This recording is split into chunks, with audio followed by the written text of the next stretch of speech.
Bueno, presentamos el caso de un paciente de 80 años, hipertenso, ex-tabaquista, que estaba en seguimiento en el ambulatorio por una insuficiencia aórtica severa, insuficiencia mitral severa, mecanismo de prolapso con posible ruptura cordal, con una FEI de 54%, con diámetros de fin de diástole de 55, fin de sístole de 38, que consulta por dolor precordial en clase funcional 4, opresivo centroesternal, y que refiere que 48 horas previas presentó el mismo dolor en clase funcional 2-3 y asociado a disnea. Bueno, al ingreso se encontraba con una presión de 140-80, saturando 89% del ambiente, con una regular mecánica y crepitantes vivasales, un laboratorio con una hemoglobina de 15, creatinina de 1,1, un potasio de 4,3, BNP 2000, troponinas de 513. Esta es la placa de tórax que presenta el ingreso. Y bueno, por todo lo mencionado anteriormente, más que nada la mecánica, se realiza intubación orotraqueal y este es el electrocardiograma que presenta también al ingreso. Bueno, el electro se interpretó como un bloqueo de rama izquierda, ¿no? Un correrse un poco más ancho, y con un supradesnivel que, bueno, dudoso si era por el trastorno de conducción o era en el contexto de un síndrome coronario agudo. Cuando pasa eso, hemodinamia urgente. Así que se fue hemodinamia. Exacto. Este acá abajo es el electrovasal del paciente. Bueno, ahí el paciente se va... un ecocardiograma.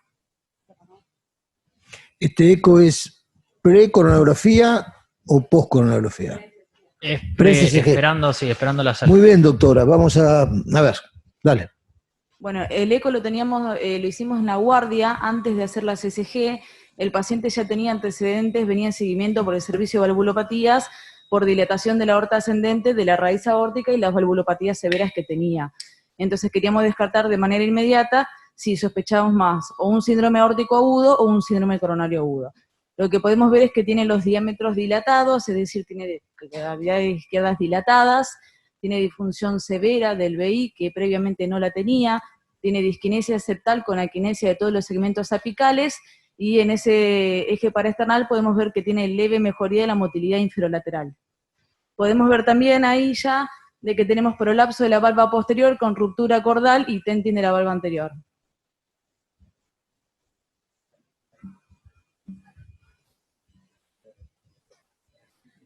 Ahí vemos el reflujo, que tenemos dos jets de reflujos, uno que se dirige hacia la parte septal, ¿sí?, del septum interauricular, que está bien pegado a la valva anterior, y otro que va hacia la pared lateral. Eso nos habla del doble mecanismo de la insuficiencia mitral. Era bien excéntrico, así que no lo podemos cuantificar bien, pero en otras vistas se ve que era moderado severo. Eje corto, a nivel medial, vemos todo aquinesia, disquinesia septal con aquinesia de todos los segmentos anteriores, y laterales con leve mejoría de los segmentos inferiores.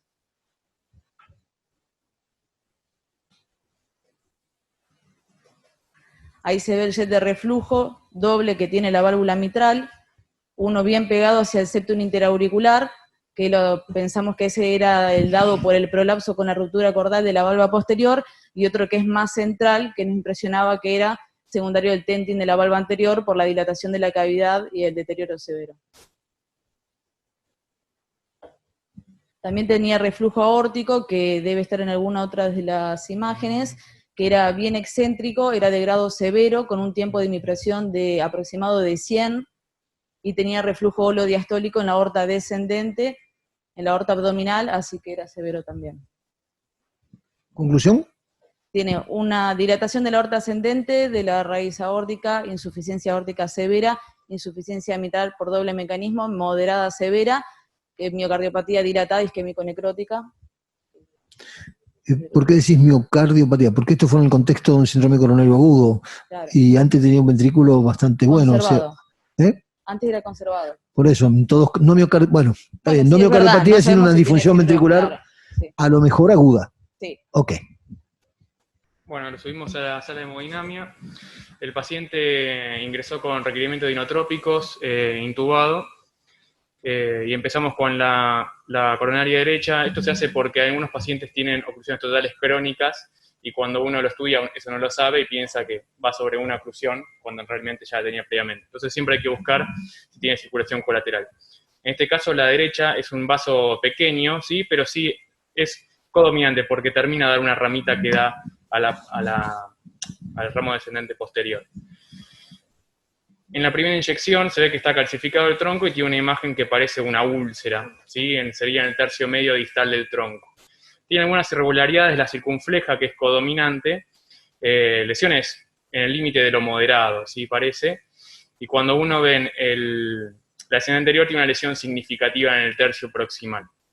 O sea que este paciente recibe gran parte de su flujo coronario por el sistema izquierdo. En ese entonces, le hicimos un pequeño teneo ahí en sala cuando estábamos con el paciente. El paciente tiene doble valvulopatía severa, tiene disfunción ventricular, está yocado, así que el STF le iba a dar por las nubes. Así que decidimos hacer el tratamiento del tronco en el momento. Bueno, vamos a la... Fuimos con stent directo porque en general nosotros usamos un balón para medir el largo y el diámetro, pero en este caso, si uno dilata con balón y seca todo el tronco, probablemente tenga que cubrir más con stent. Fuimos con stent directo, con una medida de 4 milímetros.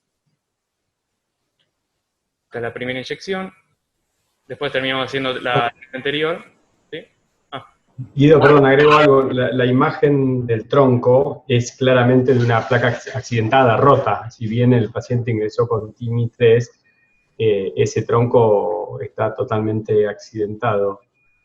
No sé si podían ver, tenía como una úlcera, incluso se ve en la caudal, las primeras que se veía, y así se comportó también cuando quisimos pasar la cuerda, lo cual eso es un accidente de placa, si bien lo confirmamos con imagen por cuestiones obvias de la condición clínica del paciente, es un accidente de placa de tronco en un paciente con shock cardiogénico y que encima no tenemos, digamos, si tuviéramos que progresar con asistencia, no podemos poner más allá de la edad, balón de contrapulsación por la insuficiencia aórtica severa.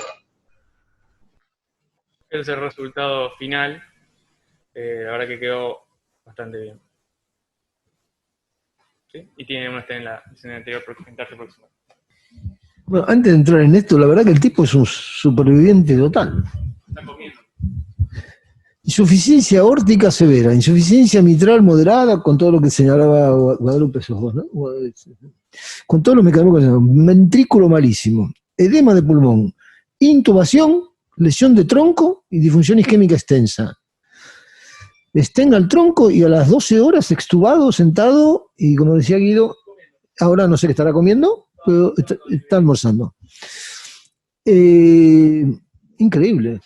Yo cuando me lo contaron, digo, este tipo va a estar hecho fruta, nada. Y creo que entró con 4 de láctico. La verdad que es extraordinario, ¿no? Bueno, el pico de troponina llegó a 2000, creo. Y a ver, vamos a ver un electro de hoy, llegó a 2000 y se infartó. Pero la evolución es muy buena. O sea, se sacaron todas las drogas, nada. No, perdón, desapareció el bloqueo de rama, salió con un ritmo que parece un ritmo idioventricular con imagen de bloqueo de rama derecha, un ritmo propio, a lo mejor como reperfusión. Y ahora el electro tiene un QRS angosto. Así que, Guido, impresionante. Bueno, entonces la pregunta que sigue ahora es si se tiene que operar y cuándo sería la intervención con el stent en el tronco. Perdón, aprovecho, ¿a alguien lo hubiera mandado a cirugía directamente en esa situación? Con TIMI-3, tronco roto y doble valvulopatía, digo, cirugía antes de vascularizarlo. Estás agrandado ahí, Nacho, está diciendo, ¿quién hubiera arriesgado a hacer algo, no? Un poquito. No, en realidad Guido lo planteó en la sala, Pero ahora es difícil decir algo, pero habría que estar en ese momento, ¿no? Es cierto, ¿no? Bueno, vale la pregunta de él. En ese momento, con todo este despelote junto. Yo creo, perdón, si no hubiera estado roto... Ahí está. Pero la pregunta es, ustedes le hicieron esto, los cirujanos, la pregunta es nosotros como clínicos, cuando ¿y qué querés que hagamos ahora? ¿Qué hubiéramos dicho? Bueno, doble reemplazo y revascularización completa. en el curso de un infarto agudo, ¿hubiéramos dicho eso nosotros? Yo me pregunto, ¿qué hubiera dicho yo? Ahora es más fácil, porque ya sabemos lo que pasó. Sí, ahora es más fácil, pero en general a los pacientes que están chocados en esta condición se los angioplastia, o sea, no, Claro. no Sí, se abre mucho claro. la cancha. Pero, claro, lo que pasa es que todos los enfermos no tienen una insuficiencia aórtica severa y una insuficiencia mitral severa. Yo creo que le hubieran dicho que sea angioplastia. Que sea angioplastía, es probable. Sí, sí. Nosotros probablemente también hubiéramos dicho lo mismo. Respecto bueno, del eso es una... del momento quirúrgico. Estaba la cirugía. Del momento quirúrgico, a ver, yo como lo razono, si el paciente venía en seguimiento por valvulopatías que no se consideraron quirúrgicas, tiene una intercurrencia coronaria de la cual está saliendo de forma exitosa, yo no veo el momento de apurarle la cirugía justamente ahora. Yo esperaría que, bueno, que el paciente evolucione, que mejore, que se recupere, que haga el tratamiento antiplaquetario y que continúe el seguimiento. Bueno, está bien, pero ¿cuándo sería eso? Cuando adquiere indicación, porque por lo que hasta no ahora tiene se ha indicación dicho, quirúrgica, no tiene indicación por la valvulopatía, ¿así sería el tema? me parece que sí. No sé, yo no lo conozco, no conozco al paciente. Pero si no. la gente que lo seguía no le indicó la cirugía por la valvulopatía hasta ahora, el tipo aparece con un problema coronario y se resuelve el tema coronario. Bueno, debe continuar su seguimiento y en el momento que... ¿Alguien lo conoce de la perspectiva? ¿Estaba planificado en este paciente hacer un procedimiento? Lo venía siguiendo y le pedían consumos de oxígeno, lo cual decía que tenía capacidad conservada el señor hasta ahora. Ok, si está dentro de ese rango, lo que dice Marenquino es cierto, ¿no? Habrá que esperar un poco y ver cómo sigue. Bueno, listo, vamos con lo que sigue.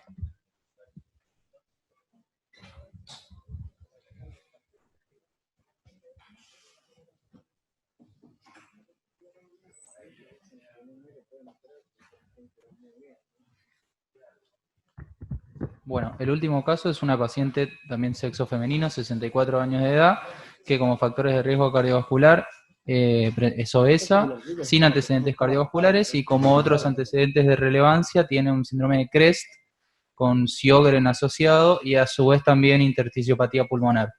Y consulta en el Hospital Italiano de San Justo de La Guardia hace una semana aproximadamente por disnea de clase funcional 3-4 de 72 horas de evolución.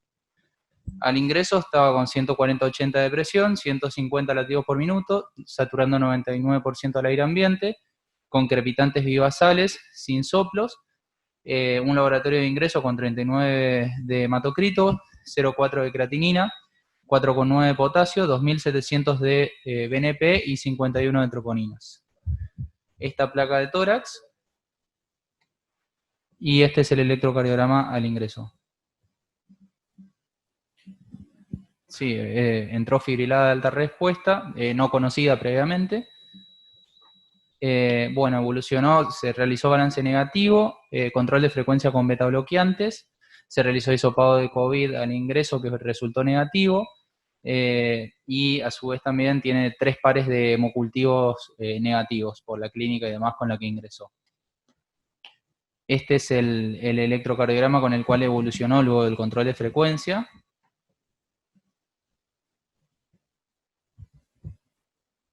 Que, bueno, no sé si... Ahora fue un control de frecuencia recontra exitoso. No, en realidad, claro, más revirtió, digamos, no queda claro igualmente que quede sinusal, porque no tiene una P sinusal clara, parece un... A ver, ¿hay alguien eléctrico? Sí, dale. No, Rodrigo soy, no sé si me escuchan ahí. Sí. Dale, Rodrigo. FA, se le hizo balance negativo durante la primera noche, al día siguiente ya mucho mejor, seguía con la FA disparada, a pesar de que había recibido dioxina, la dosis completa, no estaba como para pasarle beta bloqueantes, y como igual tenemos que hacer un transesofágico por lo que va a venir después, hicimos ETA y cardioversión. Okay, y el electro de post-cardioversión eléctrica.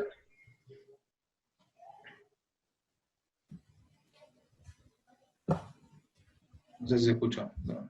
Sí, estaba bien, Rodrigo, sí. Bueno, a ver, vamos a ver el eco.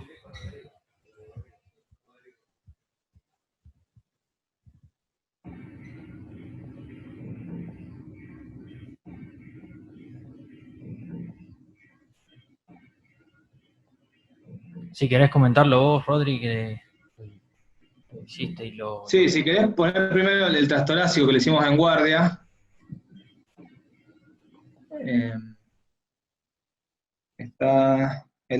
Esa, dale. Ahí lo que se ve, bueno, en el momento le habían contado como disnea súbita y la habían interpretado como taquicardia sinusal y por eso le piden el eco. La verdad que cuando entramos a la habitación que estaba aislada era claramente una FA y este es el eco, cavidades derechas conservadas, no hay hipertensión pulmonar, nada para pensar en eso. El ventrículo izquierdo era bueno, con espesores no muy aumentados, la aurícula izquierda sí dilatada. Sí se ve calcificación del anillo mitral, bastante importante, y se ve esa imagen móvil, que no sé si yo la veo un poco cuadro por cuadro, pero se ve esa imagen móvil hiperrefringente, que ahí pareciera estar sobre la mitro aórtica, ir hacia el tracto de salida, pero si querés ponerte la otra vista, la de 3 cámaras. La tercera de arriba, esa. Ahí se ve que todo el calcio se extiende, ¿no? Toda la parte posterior del anillo y la bala posterior, y la imagen parece venir desde la porción posteromedia del anillo, como ir paralela al anillo y extenderse hacia el tracto de salida. Se la ve bastante refringente, y en el extremo es un poco menos refringente y es más irregular. Eso medía por transtorácico 2 centímetros, y ahí si querés mostrar el ET. La válvula mitral tenía un reflujo que no parecía importante. Bueno, ahí se ve, no sé por qué se ve tan como hiperrefringente, pero... Rodrigo, ¿no es una cuerda eso, calcificada? No parece, no da la sensación, es muy gruesa, es muy larga, no viene de la base de la valva, no de la punta de la valva ni del segmento medio. Parece más venir del anillo. Ahí, por esa imagen que está fuera de plano, sí, parece venir de la valva, que lo que decía al principio, pero cuando uno la percibe, que se ve en el 3 cámaras, es una continuación como del calcio del anillo posterior. Viene como de atrás. ¿Sabés por qué te digo? Porque sí, tanta movilidad, la verdad que son... Yo vi una vez un caso, una enferma calcificada, con una enferma renal, que era una cuerda calcificada que estaba bamboleando por ahí, ¿eh? Sí, Alberto Domenech. Bueno, un minuto, Rodrigo, un minuto. Alberto sí. Domenech, y ya seguís vos. No, le decía recién a Hernán que me hace acordar mucho la Alicia de la Canal, exactamente. Es como si fuera una... después cuando uno lo ve, es como si fuera no una vegetación, sino un grano de uva medio fibroso, calcificado, que son formaciones que se generan en estos pacientes renales y con tratamiento con corticoide durante mucho tiempo. Y bueno, y son móviles así, y uno se parecido asusta a eso. Después, para cuerda también tendría que estar rota, digamos, parecida rota desde la base de implantación y no en el lugar de las valvas, y tendría que estar flail, tendría que tener reflujo mitral, y no cumplen, okay. Con ese tamaño tendría que tener una válvula totalmente disfuncionante, y la válvula tenía un reflujo leve moderado. Muy bien. ¿Algo más, Rodrigo? No, bueno, ahí surgió la discusión sobre qué era esto, ¿no? Una paciente que está tratada crónicamente con corticoides y había tenido inmunosupresión, si podía ser una endocarditis sin cuadro clínico. Ella niega cualquier cosa compatible con endocarditis, no tiene estigmas periféricos de endocarditis, no tiene embolias en el abdomen, y bueno, ese es uno de los diagnósticos. Otro diagnóstico era si eso podía ser una endocarditis trombótica no bacteriana, y lo otro es que puede ser una especie de bri cálcico, teniendo en cuenta ese MAC anular que tiene, ¿no? Esa gran calcificación, como que parecía algo de generación gaseosa, y bueno, y en base a todo eso, por el tamaño y la movilidad y la localización, la pregunta era si teníamos que hacer algo o no. Le pidieron una tomografía. Este es el score de calcio coronario, muy bajo, como ven no tiene calcificación coronaria significativa. En cambio el anillo mitral, que es el único afectado, en la aorta no tiene nada, en la válvula aórtica, tiene muchísimo calcio, 4400 es, bueno, lo normal es no tener calcio en el anillo mitral, pero para que tengan una idea, nosotros en personas añosas que tienen calcio en el anillo vemos distintos grados, lo máximo que yo llegué a ver fue 18.000 en un anillo mitral, pero lo que uno ve en un paciente añoso con un poco de calcio es 100, 200, 500. Esta tiene 4.500, es un MAC. O sea, es una calcificación extensa del anillo mitral, nada en la aórtica, poco en las coronarias. Acá lo empiezan a ver, acá ven la extensión del anillo mitral, toda la calcificación, y tiene dos núcleos, este y este, en el medio del magma cálcico, que son de menor densidad tomográfica. Esto significa que acá lo que uno interpreta que es material gaseoso, calcium. Es decir, hay como ese contenido lechoso que se forma dentro del anillo y que muchos presuponen que esto, si se rompe, puede tener potencial embólico y trombótico al mismo tiempo. O sea, esto sería anillo calcificado con un núcleo, ahora lo vamos a ver, ven acá, esos dos núcleos de menor densidad tomográfica que no realza como el calcio, por supuesto no captan contraste porque están dentro de una cavidad, sería material gaseoso, que los cirujanos lo conocen muy bien porque cuando debridan el anillo sale de ahí como, vos lo podés describir bien, Alberto y Ricardo. El calcio, exacto. Lo más frecuente es esto, todo el calcio. Pero acá habría un núcleo de degeneración gaseosa bien a nivel de P3 y otro a nivel de P2. Para que ustedes se ubiquen, esto es P1, P2 y P3 más o menos. Hay uno en la comisura posteromedial, P3, y otro en el medio de P2. La verdad que esa estructura móvil que mostró muy bien Rodrigo, la buscamos y no la encontramos, y eso es porque, como recién decía Lilo, la resolución temporal de la tomografía no es buena. ¿Qué quiere decir resolución temporal? La capacidad de ver algo que pasa muy rápido en un plano. Es lenta la tomografía. Entonces, el análisis cuadro a cuadro es tan lento que entre un cuadro y otro no puede ver el movimiento de una estructura muy móvil como esa. Así que no identificamos lo mismo. Pensamos que puede ser algo de por acá, que se esté moviendo a gran velocidad, pero en la tomografía eso no se puede ver. Sí, el material gaseoso que hay en el anillo y la gran calcificación anular que tiene, ¿no? Ahí se ven. Sí. Si ustedes miran, estos son unidades Hounsfield, que lo hacemos para cuantificar. Esto es el calcio, tiene 700 unidades Hounsfield, es compatible con calcio, con hueso. Cuando uno pone a la misma altura del anillo, pero a nivel del material gaseoso, tiene 200 unidades Hounsfield. O sea que esto es un material fibrinoide, pero claramente diferente, además de que se nota en la tomografía por la densidad tomográfica, ¿no? ¿Y cómo sabes que eso simplemente no está calcificado? No, porque lo calcificado es blanco, bien blanco, brillante. Esto está No, digo, hay una parte que está calcificada y una cosa que no está calcificada. Lo que no está calcificado no está calcificado. ¿Por qué tiene que ser gaseoso eso? Porque está en el medio del anillo, Esto es una cavidad. Cuando uno lo analiza con tomografía, esto está rodeado todo por anillo. No sé si por calcio. O sea, esto es un núcleo dentro del anillo calcificado. Y este es otro. Perdón la expresión, pero sale como queso Finlandia, de una cosa así. No, lo de queso está bien, lo de Finlandia. Pero la pregunta es, lo que se veía en el eco, lo que se veía en el eco tenía mucha densidad. Sí, claro, no es esto lo que se ve en el eco. Yo te estoy mostrando lo que muestra la tomografía. Para correlacionarlo con el hallazgo quirúrgico en el Lo que se ve en el eco no se ve acá. En la imagen móvil que mostró Rodrigo, en la tomografía la buscamos sabiendo dónde estaba. Ya sabíamos dónde estaba, porque vimos el eco. La buscamos y no la pudimos identificar. Y no es porque no esté y se haya embolizado. Sigue estando. Lo que pasa es que la velocidad de movimiento es tan rápida que la tomografía no lo ve. Yo lo que les muestro es el sustrato que hay abajo. Está clarito, hay un gran map Mariano, con dos núcleos de material gaseoso. De ahí debe estar agarrado eso móvil que acá no lo vemos. No, la pregunta es, ¿qué es eso? Porque, o sea, ¿qué es una espícula que se desprendió del anillo y adquirió movilidad? ¿Es algo que se... así con tanta movilidad? Con tanta movilidad, Alberto. Y varias veces ya hemos llamado al recuerdo de ese caso que hemos mencionado recién. O sea, no es la primera vez que acá vemos una cosa así, que es una cosa amarántica, es aséptica. Y calcificada, un pedazo de calcio ahí rotando ahí está arriba. Bien adherido. Está clarito, está clarito. En este caso, está en la cara ventricular de la valva anterior, porque hace prolapso, fíjate cómo prolapsa sobre prácticamente el plano valvular aórtico. Entiendo.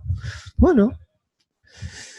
Muy bien. Un detalle menor es que en enero tiene un eco guardado ahí por sistema, que se ve muy bien el calcio anular, pero no está la imagen móvil. ¿Qué es una degeneración cálcica? Esto.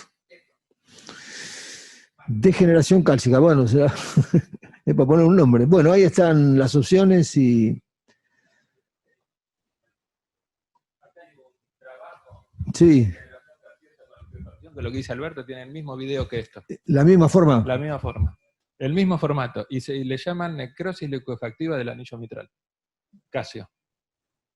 El mismo formato. Y se desprende una imagen móvil asociándose el tracto de salida a la parte basal del septum.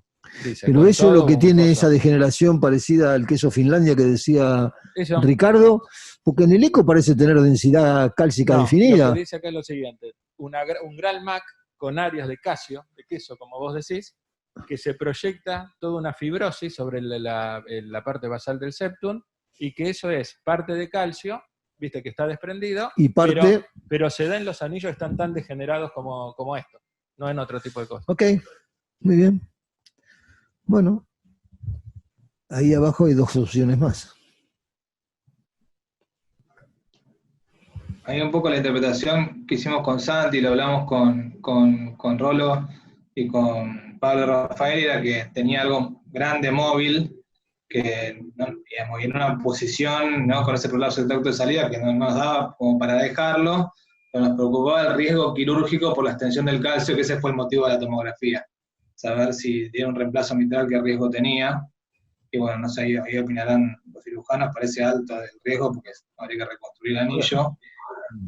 Con todo lo que se habló hasta ahora, la impresión es que esto es una cosa que se rompió y que ahora se mueve mucho, o es una cosa que fue progresando lenta y progresivamente con este grado de movilidad que siempre estuvo así, como un proceso de generación crónica, o como lo que decía Alberto, la ruptura de algo que adquirió movilidad. Bien, mi impresión es que esto responde a la patología reumatológica de base de la paciente. Ella tiene un CREST más un error, una patología reumática, que tal vez por la patología reumática o el tratamiento que recibe de las dos cosas, favoreció esta calcificación del anillo mitral, porque no se les escapa que 64 años es muy joven y no tiene nada de ningún otro. Es una calcificación distrófica que hizo a nivel del anillo mitral. Lo segundo, creo que ese núcleo gaseoso de queso Finlandia, como decía él, es el sustrato de la cosa que vemos después. ¿Qué debe haber pasado, mi impresión? Hay una efracción en el anillo mitral en algún momento y expone esa zona que es muy protrombótica, y ahí se forma un trombo, y ese trombo se calcifica tipo marántico y hace una masa trombótica ahí, que se ha calcificado. Y O eso sea, le da agudeza, como que le da exactamente. El núcleo gaseoso que yo veo en la TC es el sustrato que formó después un trombo que se calcificó. ¿Cuál es el riesgo de esto? La mujer entró en disnea clase 3-4 para mí por la FA. Y yo creo que la señora no tuvo insuficiencia cardíaca por esto ni nada.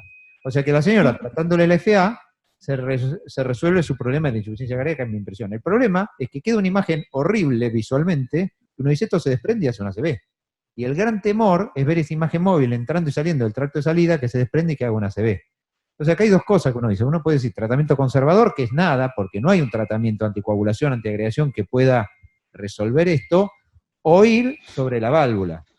Ir sobre la válvula, y ahora ya los dejo, tiene dos opciones. O hago una resección preservando la válvula, porque la válvula no disfunciona, le dejo la válvula nativa a la señora, con la posibilidad de que haga otra vez este episodio, porque el anillo y todo se lo dejo, le saco nada más la cosa móvil. O le hago un reemplazo mitral en un MAC, que no es nada fácil, como lo pueden decir los cirujanos. O sea que, no sé qué hay que hacer, la verdad, porque la verdad que estaríamos tratando una imagen móvil que todavía no trajo ningún problema, con la posibilidad de que si no se le saco la válvula, se vuelve a formar todo de vuelta. Y si le saco la válvula, le pongo un reemplazo que no sé si es necesario. Que yo recuerde, puede haber más, pero que yo recuerde, a mí me tocó hacerlo 2 veces, y precisamente por la movilidad y el riesgo, no es porque tuviera otra cosa, y fuimos a sacar la vegetación o el tumor o lo que fuere, y dejamos la válvula intacta porque eran MAC, y eran válvulas muy fibróticas, pero con insuficiencias leves o moderadas. Y la evolución natural de una de ellas fue que no progresó la insuficiencia mitral, siguió con su problema de colagenopatía, de requerimiento de alta dosis de corticoides y diálisis peritoneal, y falleció de otra cosa la paciente.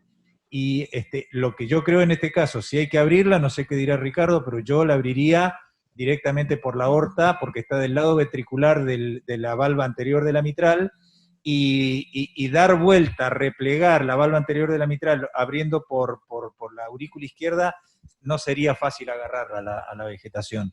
O sea que, vegetación o como la llamemos, ¿no? Si hay que abrirlo, presumo que habría que abrirlo por la aorta.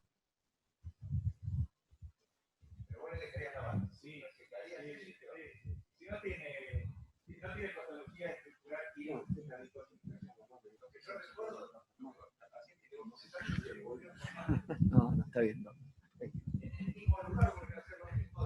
meses después volvió a formar la imagen, ¿te acordás? Y no hicimos nada y no pasó nada, quedó ahí. No, pero eso es extraordinario.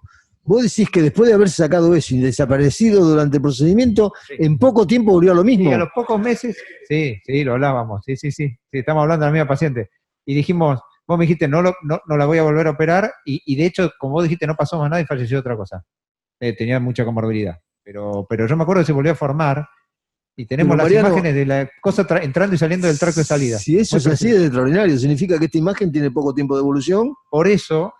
Pero ahí hay yo otro tengo mis problema, dudas. entonces, el riesgo de embolia es alto entonces. Claro, pero por eso yo tengo mis dudas, de que si uno hace una cosa conservadora quirúrgica, que significa sacarle la masa y dejarle la válvula, que es lo que uno diría por ahora, esto es muy probable que se vuelva a formar. Y si uno reseca la válvula mitral, tiene una resección de alto riesgo, porque esto es un MAC, con la posibilidad de que se rompa el surco, que sea un problema enorme para el cirujano, poner en una válvula que además fuera de la masa no necesita un reemplazo. Así que no tengo una respuesta. También me asusta ver eso entrando y saliendo del tracto de salida, pensando que se va a desprender, pero... Rodrigo, Sí. ¿vos sos el médico de cabecera? La estamos viendo con Santi, está internada, estuvo internada justo hasta ayer, creo que está en central ahora. Tiene 2 médicos de cabecera. No, por eso. Acá estamos reclamando tu punto de vista, Rodrigo. Y nosotros tuvimos charlamos lo mismo, Mariano también estuvo involucrado. Nos da la sensación que, aparte esta mujer es peticita y tiene sobrepeso, digamos, no es una buena candidata a quirúrgica por su enfermedad crónica y ese MAC extenso, y un poco estábamos más inclinados a una opción mínimamente invasiva, sacar eso para eliminar el riesgo embólico, porque esto... Sabemos que en enero no estaba, es bastante móvil, está en un lugar que no nos gusta, o sea, dejarlo no nos parecía. Bueno, y charlamos un poco con Vadim eso, la opción de ir con una mini a sacar solo eso, y después, bueno, si llega a aparecer de vuelta, podemos plantearlo, pero una cirugía más importante. Pero... ¿Era firme que en enero esta historia? ¿Era firme? ¿Es firme, Rodrigo, que en enero esto no estaba ahí, esta historia? Y en enero hay un eco guardado por sistema que podría haber estado, si estaba, tendría que haber sido menos de la mitad o una cosa así, porque no se ve para nada, y está bastante bien el eco, las ventanas, todo, y... Entonces lo más probable es que se haya roto algo y por eso apareció esto. Si no, ¿cómo explicás otra cosa? Y si se rompió algo, me parece que habría que extirparlo. Sí, la pregunta es si extirpar solo eso o hay un reemplazo mitral completo. No sé cómo era, si tiene enfermedad coronaria. Una pregunta, Rodrigo. ¿El eco que está guardado en el sistema del mes de enero es un transesofágico? ¿Es un estudio comparable? O... No, es un transtorácico y es comparable al transtorácico que hicimos en guardia, donde la imagen se ve claramente, o sea, te pegan digamos, es lo primero que se ve cuando se apoya el eco. Ahora, es esa imagen de ahí. No tenemos que ir ya, ¿no? Pero la última pregunta, a Alberto y a Ricardo. Cuando hay tanta calcificación del anillo y se meten ahí con toda esa historia, es un problema, ¿no? Por lo menos algunos pacientes es Lo que yo pienso es que si uno piensa que este proceso es secundario a la enfermedad que tiene el anillo mitral, ir a tratar solamente la consecuencia no tiene lógica desde mi concepto. Entonces lo que dice Mariano, le saco la consecuencia y no saco la causa y bueno, se va a volver a producir. A menos que diga, bueno, yo le voy a hacer esto y la voy a anticoagular, no sé bajo qué sustento. Y si no, tiene que avanzar con todo el procedimiento. Todo el procedimiento es tratar una válvula que no está enferma, o sea, que no tiene insuficiencia, mejor dicho, y enfrentar lo que significa un abordaje del surco mitral, que es una cirugía de 3 horas de clampeo y poder dejarle una válvula puesta a esta paciente. Es complejo. Y con más morbilidad, eso tiene más morbilidad también, ¿no? Todo el anillo mitral, la calcificación y toda esa historia, tiene toda una historia. Bueno, Rodrigo, por eso reclamábamos un médico de cabecera de acá. Nosotros vamos por la opción mínima. Por la opción mínima. Bueno, la posición sería tratar de sacar eso y anticoagulación a full a ver qué pasa. Listo.